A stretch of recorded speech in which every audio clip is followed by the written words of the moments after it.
¿Qué es lo primero que se te viene a la cabeza cuando escuchas la palabra musulmán o islam? ¿Con qué lo asocias? Con este pequeño ejercicio podremos descubrir, al término de este programa, es lo que me propongo, si gozamos de una idea clara sobre lo que significa esta religión o si por el contrario hemos cultivado un prejuicio respecto a un credo muy maltratado mediáticamente y políticamente, consciente o inconscientemente. Después de todo, como dice el periodista argentino Ezequiel Fernández Mores, a propósito de la información, estamos informados de todo, pero no nos enteramos de nada. El día de hoy nuestro invitado es Galeb Musa Hamad, quien nos atiende desde Argentina. Galeb es un reconocido periodista, analista internacional, experto en temas de Medio Oriente y ostenta además la presidencia de la Federación de Entidades Argentino-Árabes de Buenos Aires. Antes del diálogo, una pequeña introducción.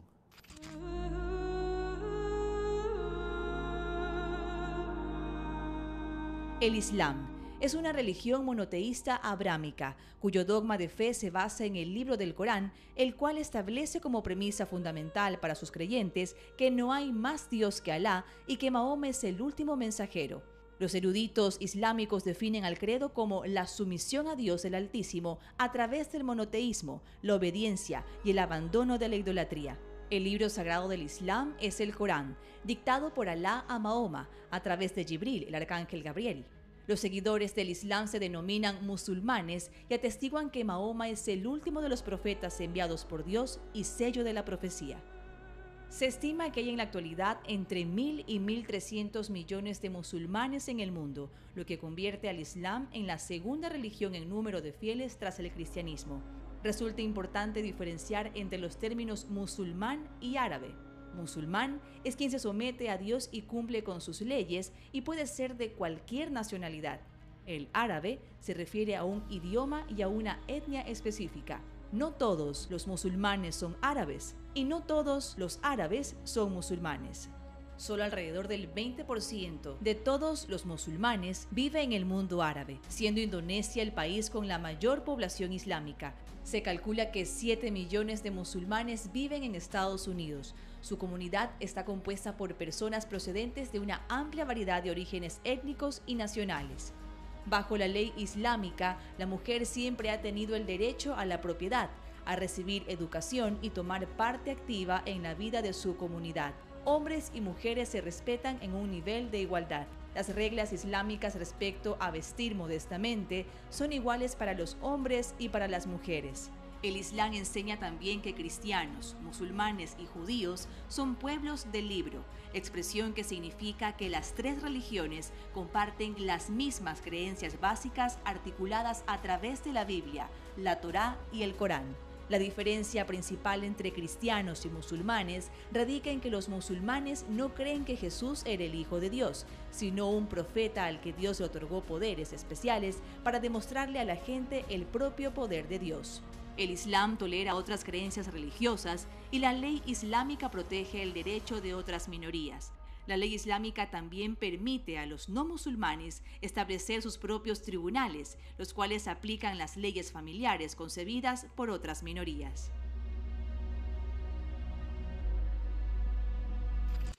Fraternidad, igualdad, ayuda mutua y solidaridad. ¿Se les parece a algo?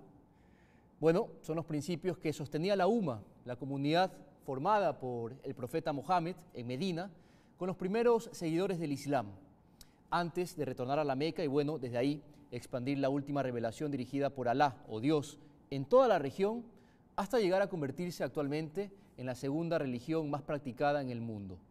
Le doy la bienvenida a Galeb Musa, ya lo he presentado, nos acompaña desde Buenos Aires. Galeb, siempre es un placer hablar contigo. Hay un sentimiento anti-islam que se ha colado en los discursos públicos y mediáticos, ¿no? Una creciente islamofobia, acompañada a menudo de arabofobia, ¿no? Que se extiende fundamentalmente por Europa y Estados Unidos. No creo que sea todavía una realidad social absoluta, total, pero sí está lo bastante extendida como para comenzar a preocuparse y sobre todo a cuestionarse sobre el por qué se posicionan este tipo de ideas sobre el Islam. Por supuesto, no pretendo agotar en un programa de 45 minutos todo lo que se puede decir alrededor de este tema.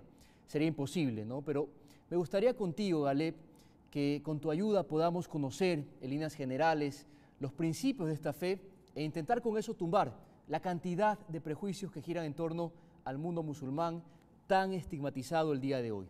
Entonces, lo primero que me gustaría preguntarte, ¿qué es el Islam? Bien, si vamos a hablar de Islam, entonces invoquemos la fórmula que los musulmanes acostumbramos a decir antes de comenzar cada acto en nuestras vidas. Bismillahirrahmanirrahim, en el nombre de Dios clemente y misericordiosísimo. Las alabanzas sean para Él y para su profeta Muhammad y su familia purificada.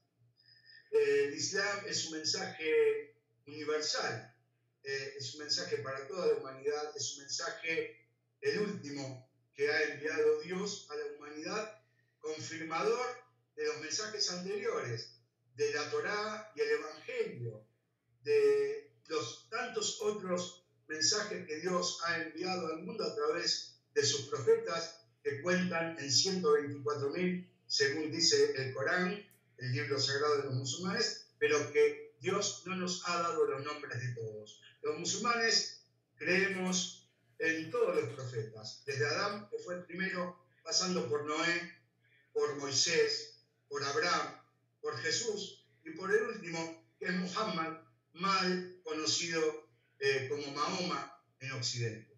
El Islam básicamente lo que establece es una regla de convivencia entre los seres humanos, más allá de la religión que profesen. Dice un capítulo, un versículo del Corán, dice: oh humanos, os hemos creado de un hombre y una mujer y os hemos dividido en naciones para que os reconozcáis. Ciertamente, el mejor de vosotros es el más piadoso. Fijémonos que el versículo no dice oh musulmanes, no dice oh creyentes, dice oh humanos. Es una cuestión general y habla que el mejor de los humanos no es el musulmán, el cristiano o el judío, sino que es el más piadoso. Ese tipo de versículos, los enemigos del Islam no lo toman en cuenta porque no les conviene difundir lo que el Islam pregona respecto de la convivencia entre los seres humanos. El Islam ha sido establecido como enemigo porque se opone a la usura. Y hoy la usura es la moneda corriente o el uso corriente que tienen las sociedades occidentales de hacer dinero. El Islam se opone a la opresión. Y la opresión es el sistema que utiliza Occidente para apoderarse de la riqueza que no tiene o que quiere aumentar. Y ya lo vemos en los países del Medio Oriente, donde han sido invadidos, son matados y son expoliados. La pregunta clave que hay que hacerse es: ¿quiénes están en las puertas de Occidente? ¿Las armas de los musulmanes y de los árabes? ¿O están las armas de los occidentales dentro de los países del Medio Oriente? La lógica indica que los países árabes e islámicos no representan ninguna amenaza para los países de Occidente, sino que es la voracidad de los países de Occidente los que ocasionan este tipo de masacres y genocidios de pueblos enteros que no les han hecho ningún daño. Después tienen todo un entramado de cuestiones muy sucias, de armar grupos que se quieren llamar musulmanes, pero en realidad no lo son, porque grupos como el mal llamado Estado Islámico, Al-Qaeda, el Frente al-Nusra, Ahrar al-Sham, todos los que puedan aparecer, con una sola de sus acciones que conocemos, de esas espantosas acciones que cometen, no tienen absolutamente nada que ver con lo que pregona el Islam, y al cometer lo mínimo que vaya en contra del Islam, dejan de ser musulmanes, si es que realmente lo son. El terrorismo no es religión, como apuntas en tu cuenta de Skype. Otro principio del Corán reza más o menos algo así como: quien mata a un inocente es como si matara a toda la humanidad, ¿no? Y bueno, me gustaría detenerme más adelante en ese punto, en la manipulación maquiavélica de la religión como una amenaza para la paz del mundo y como supuesto detonante de los conflictos que agobian a Medio Oriente. Pero antes de eso, permíteme, Galeb, seguir indagando un poco más en los principios generales del Islam. ¿Cuáles son las obligaciones religiosas de un musulmán? Mira, para ser un buen musulmán tenés que comportarte, esto me lo dijo un religioso, porque nosotros debatimos entre nosotros respecto a cómo debemos ser. Para ser considerado un buen musulmán, tenés que comportarte de la misma manera con tu familia, que con tu vecino, que con el extraño, y mostrar que eres musulmán en todo momento. Musulmán significa estar sometido a la voluntad de Dios. El Islam no es una religión dogmática. Sí tiene una regla de prácticas, unas reglas éticas, e incluso cuestiones de derecho civil, comercial, todo incluido en el Corán, que se complementa con la otra fuente, que es la tradición y los actos que ha tenido el profeta. Las obligaciones religiosas, podemos hablar de las 5 oraciones diarias, al alba, al mediodía, a la tarde, al ocaso y al anochecer, el ayuno en el mes de Ramadán. Tenemos la obligación de peregrinar al menos una vez en la vida, si nuestros medios económicos y físicos nos lo permiten, a la Meca. Tenemos la obligación de dar caridad, de dar el zakat. Tenemos la obligación de defender nuestra creencia si ésta está en peligro de desaparecer o si corre en peligro nuestras vidas o bienes. Tenemos la obligación de observar si nuestro vecino o nuestro pariente come de noche o le falta comida, para poder socorrerlo. Tenemos la obligación de levantarnos contra el opresor, impedir que siga oprimiendo, ayudar al oprimido y ayudar al opresor para que no oprima más. El Islam, que deriva de la raíz Sin, Lam, Mim, SLM, que también conforma la palabra Salam, tiene todo un significado de paz, de regocijo y obviamente de salud. ¿Y qué es la yihad? ¿Qué debemos entender cuando escuchamos hablar de la yihad? La yihad, hay dos yihad. Está la yihad mayor y la yihad menor. La yihad quiere decir lucha. Okay. La lucha mayor es la que emprende uno mismo contra su propio ego, contra su alma que incita al mal. Es la represión de los deseos inmoderados, de la envidia, de cometer algún acto de maldad. Y la yihad menor es la lucha en defensa de la fe. Pero esta no puede ser determinada arbitrariamente por ningún musulmán a su antojo, sino que esta llega a través de un consejo de sabios que determinan las condiciones para establecer una yihad. Por lo pronto, hasta ahora, desde que yo tengo vida, eso no ha sucedido nunca. Y todos los que hablan de los yihadistas están utilizando muy mal el término, porque lo quieren asemejar a guerra santa. Y la guerra santa no es un concepto islámico, es un concepto cristiano que fue concebido en el Medioevo. Y precisamente por eso te preguntaba, ¿no? Porque mucho se escucha ahora hablar con ligereza de los yihadistas, de la guerra santa. Y bueno, se asocian estos conceptos con la violencia, ¿no? Y particularmente con la guerra. No es exactamente eso lo que significan. No, es lucha. Y principalmente, como te dije, es la lucha contra el ego, contra uno mismo y sus deseos inmoderados y la tendencia a cometer maldades. ¿Cómo se organizan las sociedades en el mundo islámico, Galeb? Las sociedades en el mundo islámico tienen un mix muchas veces. Depende del país donde se viva, porque cada uno tiene, luego de las invasiones y las colonizaciones, de principios del siglo XX o antes también, les han impregnado también la propia cultura de los invasores. Si un país es islámico, la democracia no es necesaria, porque la democracia la establece el Islam por sí mismo. Tiene un sistema, por ejemplo, de distribución de la riqueza que no lo tiene ningún país en el mundo. Por ejemplo, se llama Hums, el quinto. Vos tomás de un año, una fecha de un año, hasta la misma fecha del año siguiente, quitándole todos tus gastos para tu casa, para vivir, para comer, para vestirte, para irte de vacaciones, para los regalos que te haber hecho, para todo lo que hayas necesitado, y ahí lo que te sobra, el 20% se da en pago de impuestos del quinto. Si sales empatado, no das nada, y si sales perdiendo, recibes.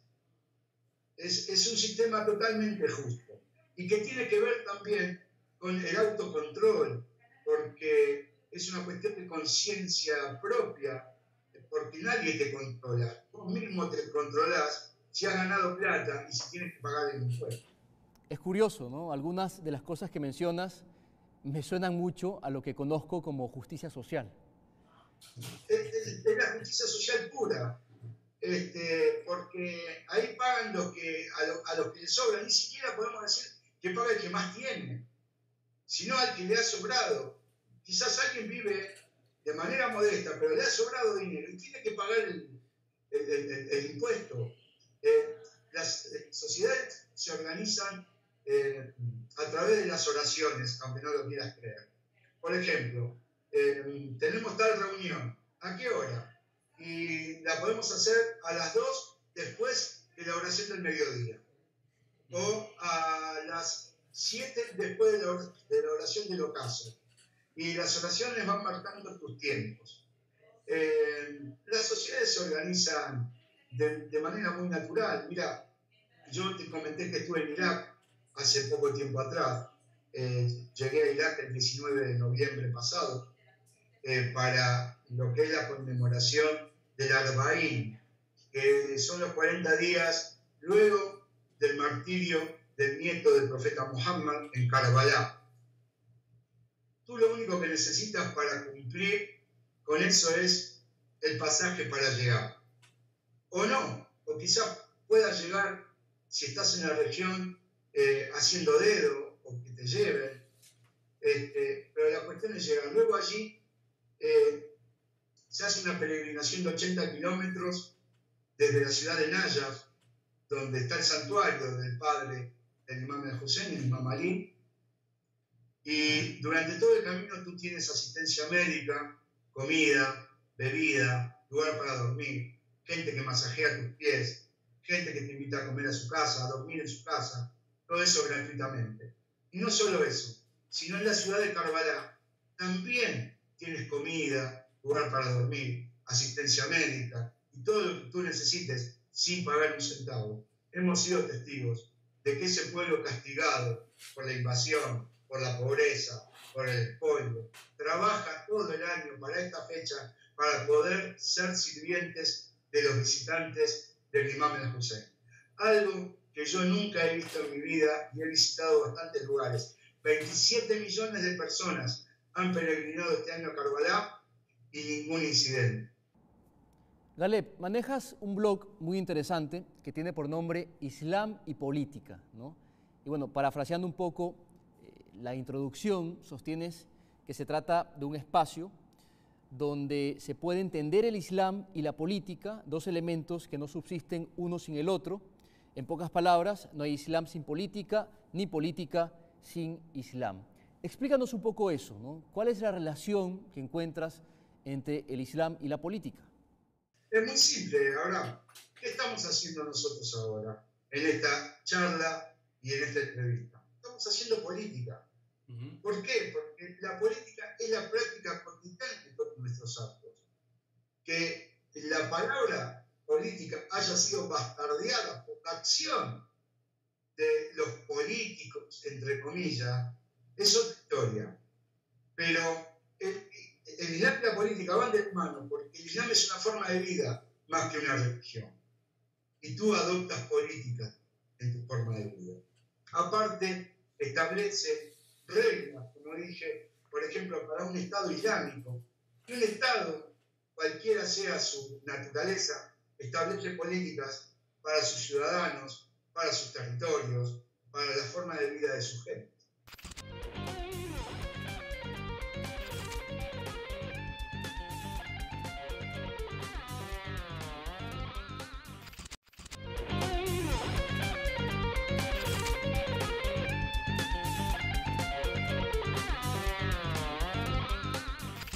Ahora, otro tema que no siempre está muy bien contextualizado en Occidente es la forma como se distinguen las comunidades musulmanas, ¿no? Y me refiero a las corrientes que tiene el Islam, no sé si es la forma adecuada de decirlo. Se habla de los sunitas o los suníes, los chiitas, los sufíes, en fin. ¿Cuáles son las particularidades que se presentan entre estas corrientes? ¿En qué se diferencian?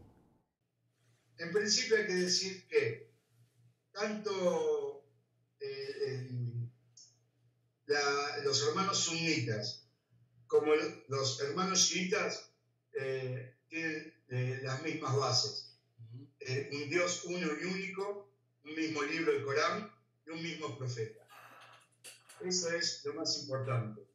Luego las diferencias están establecidas por cuestiones jurídicas, interpretaciones de la ley. Entonces, ahí sí se establecen algunas diferencias. En el origen de lo que se ha establecido, la diferencia entre sunitas y chiitas, que yo no la denominaría de esa manera porque esto se remonta al fallecimiento del profeta. En aquel momento lo que se llama la corriente sunita no existía.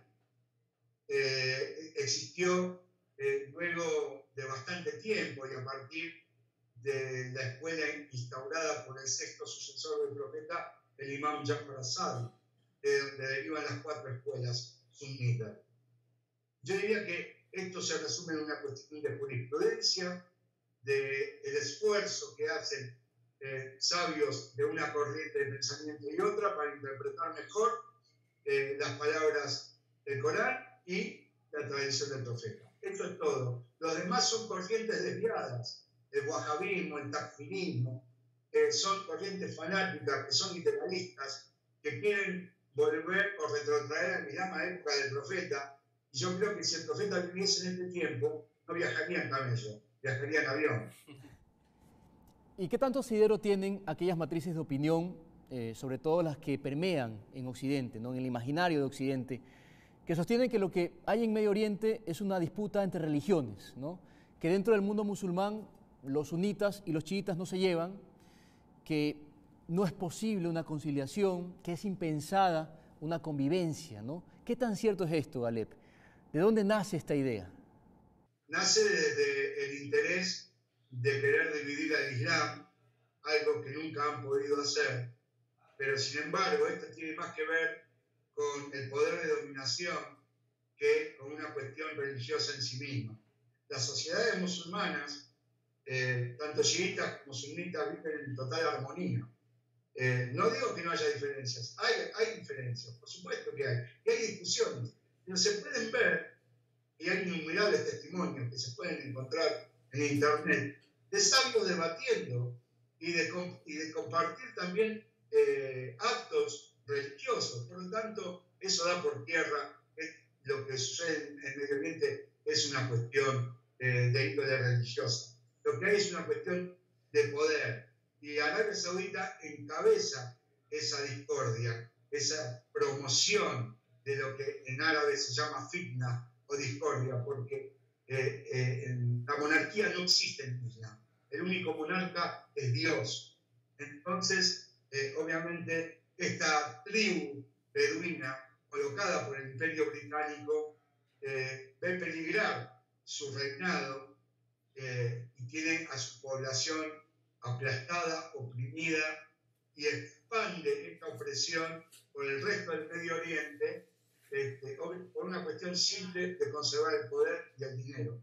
Hay también testimonios que evidencian el comportamiento de la familia real saudí en sus palacios de Marbella y en el resto del mundo. Por otro lado, yo nunca vi un país con apellido. Galeb, es evidente que en la desestabilización de Medio Oriente subyacen una serie de elementos, de intereses geopolíticos o geoeconómicos, para ser más precisos, ¿no?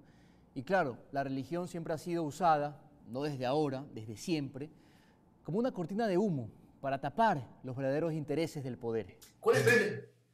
Depende. ¿Cuál es tu lectura en general, Galeb, de lo que se pretende hacer en Medio Oriente, ¿no? En esta región, la más conflictiva del mundo?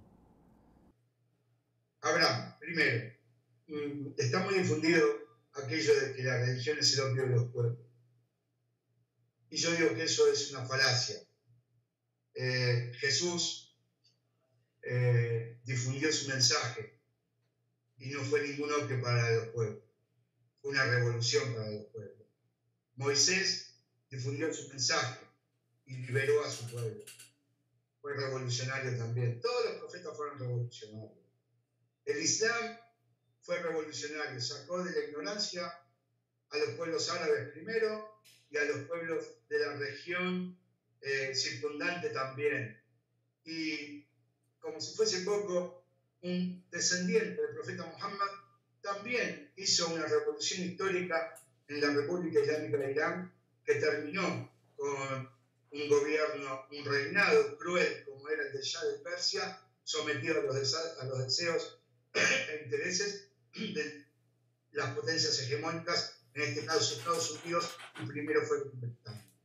Lo que sucede en Medio Oriente no es otra lucha, no es otra cosa que una voracidad por el control geoestratégico de la zona. Tenga que ver con el paso de gasoductos, de oleoductos, como de controlar la avanzada o la posible avanzada de Rusia y China hacia Occidente. No se trata de otra cosa. Y obviamente esto incluye muerte, esto incluye asesinatos, incluye genocidios, incluye terrorismo e incluye el robo y el expolio de cada nación por la que pasan los invasores. ¿Y qué es el Estado Islámico en este contexto? ¿Acaso una herramienta de Occidente para conseguir esta suerte de balcanización en la región? Por supuesto, este grupo terrorista, estos salvajes, ahí está la declaración de Hillary Clinton, fueron creados por Estados Unidos, clarísimo. Al igual que no se puede refutar, eso está confesado. Incluso hay videos, reuniones del senador McCain con los líderes del mal llamado Estado Islámico. Kerry hace poco también lo dijo, ¿no? Hace muy poco reconocía que el Estado Islámico fue usado por Estados Unidos para desestabilizar al gobierno de Al-Assad. Y bueno, entonces, más prueba que esa no se puede tener. Se ponen un nombre como Estado Islámico para confundir a la gente. De islámico no tienen nada de musulmanes. No hacen una sola acción que tenga que ver con lo que pregona el Corán y el ejemplo del profeta.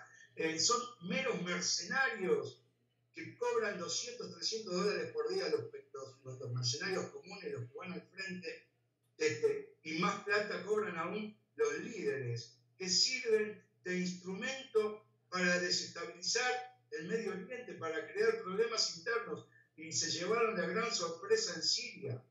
En Siria no creyeron que iban a resistir y que incluso Siria iba a ganar esta guerra.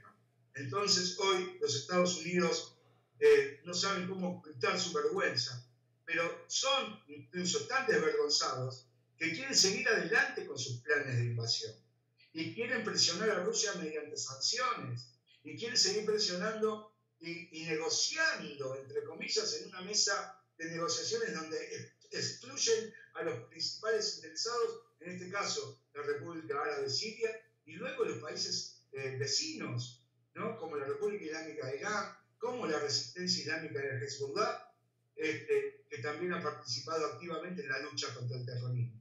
Hezbollah ha participado activamente en la lucha contra el terrorismo. Por lo tanto, no es una organización terrorista. Y eso está muy a las claras. Ahora, lamentablemente, la realidad es que esta ola, ¿no? Producto de esta ola de desinformación sobre los fundamentos del Islam, se asocia por estos días a los refugiados de origen árabe o a los migrantes que están acercándose a Europa huyendo de la guerra como potenciales terroristas, ¿no? ¿Cuánto nivel de ignorancia, ¿no? O cuánta mala fe? Hablemos de ese impacto, Galeb, que ha sufrido la religión, ¿no? Los estigmas empleados inclusive en discursos políticos y que no contribuyen más que en fomentar la intolerancia religiosa. Los más perjudicados por el terrorismo fuimos los musulmanes, porque a estos terroristas no les importó quién se hallaba en su camino. Los degollaban, los ejecutaban como si fuesen carneros y han matado una cantidad de musulmanes terrible, tanto en Siria como en Irak. Han matado cristianos, pero más han matado musulmanes. No se trata de una cuestión de cantidad, se trata de una cuestión de evidenciar que esta gente no es musulmana, no tiene nada que ver con el Islam. Y claro que ha perjudicado el Islam, porque, como hablábamos fuera de la entrevista, los pueblos cada vez son más ignorantes y cada vez son más cooptados por la prensa hegemónica, que difunde lo que los intereses de las potencias les dicen que tienen que difundir, porque son socios en estas cuestiones. Ya la prensa independiente, lamentablemente, cada vez es menos y solamente se halla en aquellos medios alternativos o en aquellos países que todavía pugnan por ser independientes, pero sin embargo están bajo la sombra de las garras de estas mismas potencias que actúan no solo en Medio Oriente, sino que ahora están actuando en Latinoamérica. Un mejor ejemplo de eso lo podemos ver hoy, lamentablemente, en mi país, la Argentina. No, y en el tema de medios de comunicación es realmente penoso apreciar no solo la falta de ética, ¿no?, para tratar estos temas, sino además la ausencia de un mínimo ejercicio de equidad. Hablemos en esos términos, por lo menos, la equidad, el equilibrio en la información. El espacio o la cabida que se le da a las muertes por terrorismo dependerá de la ubicación geográfica de los desaparecidos, ¿no? Las muertes que se suscitan en Europa, tan lamentables como condenables, como las de cualquier otro lugar, son siempre más importantes que las que se registran en los países árabes, donde el terror es cotidiano, pero no lo suficientemente grave como para ocupar las grandes portadas de los diarios occidentales. Hablemos de esa doble moral, Galep. ¿Por qué valen más las vidas de los franceses, de los belgas o de los alemanes que la de los viandantes árabes? Esa es una regla que han establecido. Hace unos días atrás hubo una operación en Jerusalén contra soldados israelíes. Salió en la tapa de todos los periódicos y en la televisión. Ahora digo, los palestinos que el ejército israelí mata a diario, las casas que demuelen a diario, las tierras que ocupan a diario, ¿no hay noticia? Es una lógica perversa.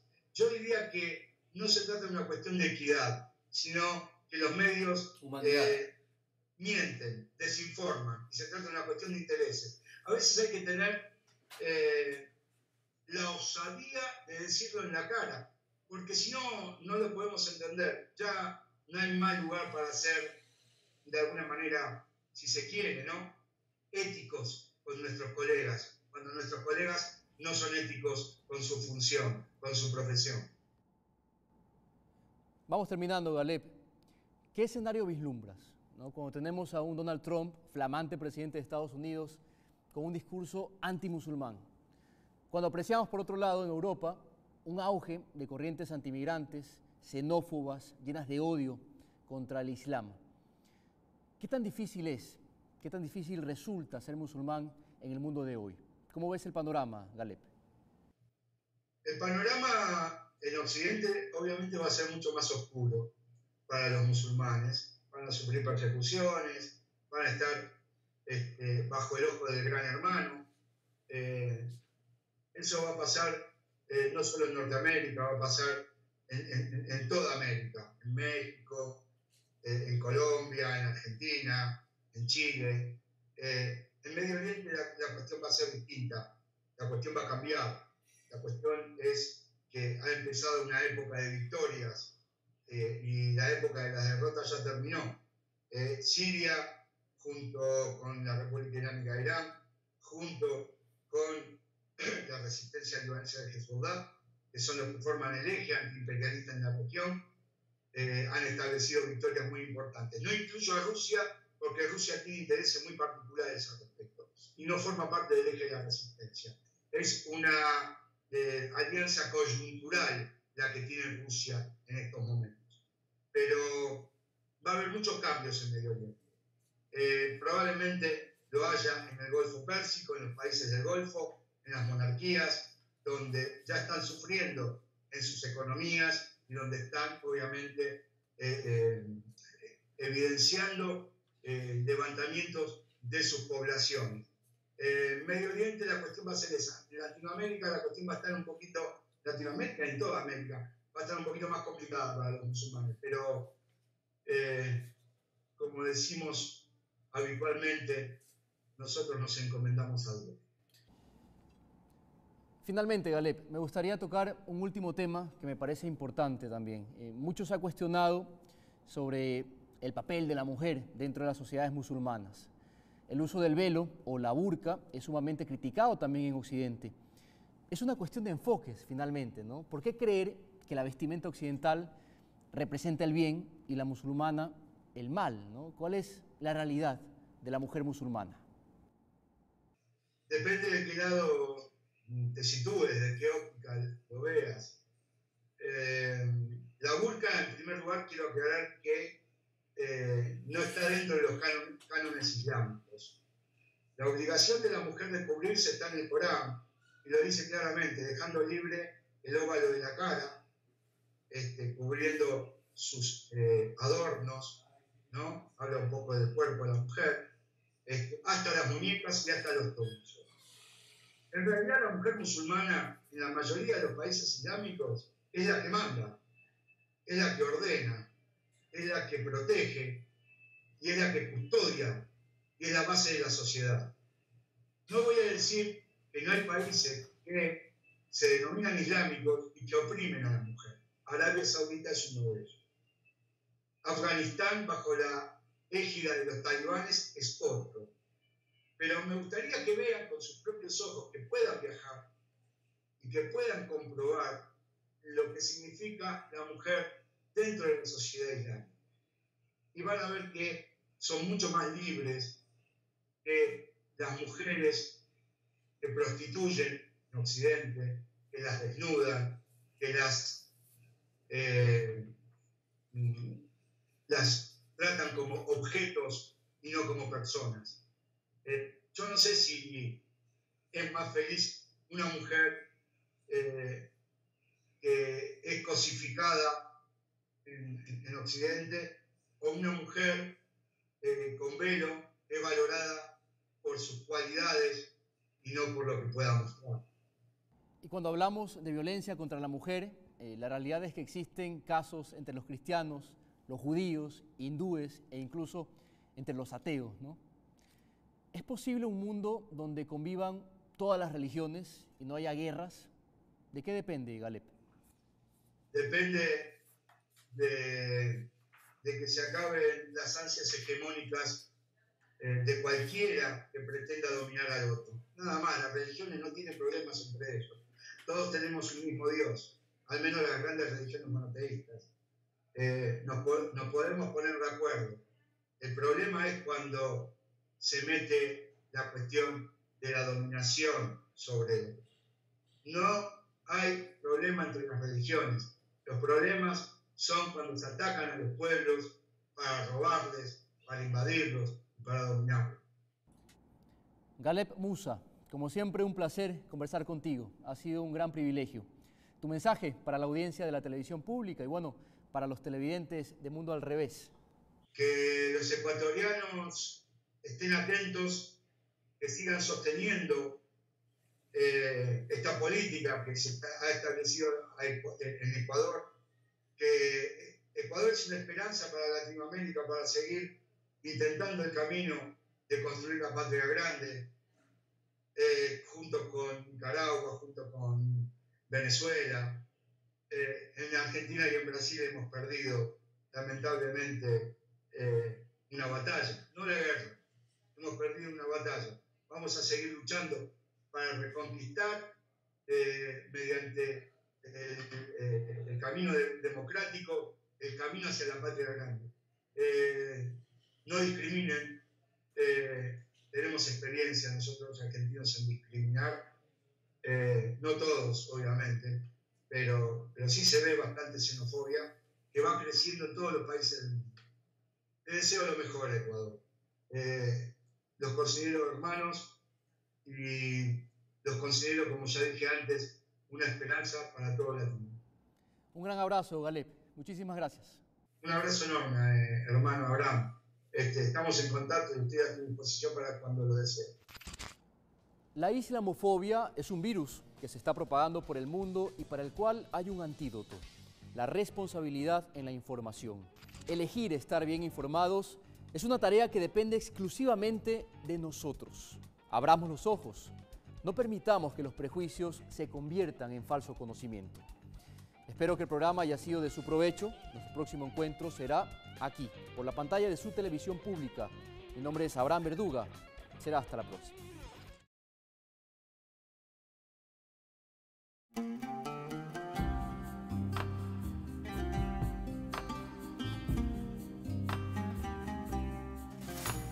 Solo le pido a Dios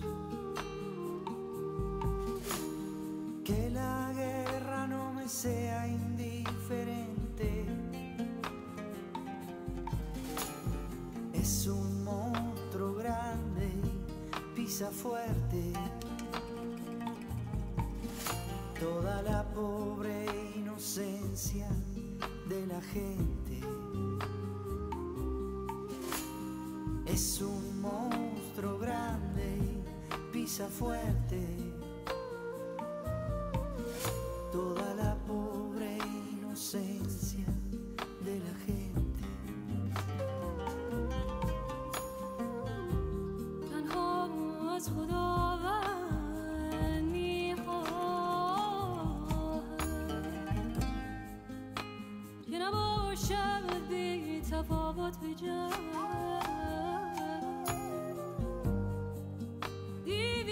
بزرگ که میکوبد همچنان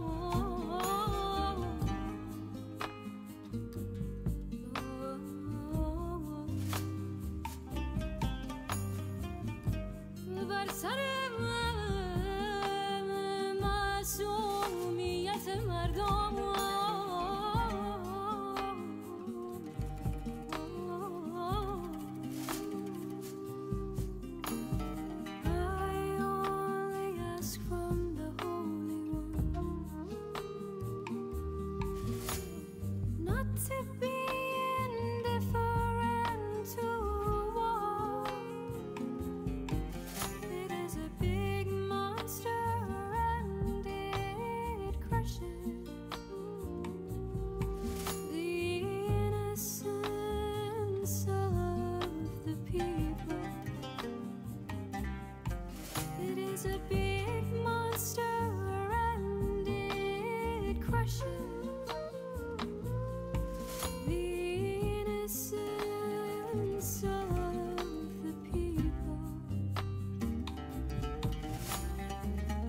שאבקש אלוהים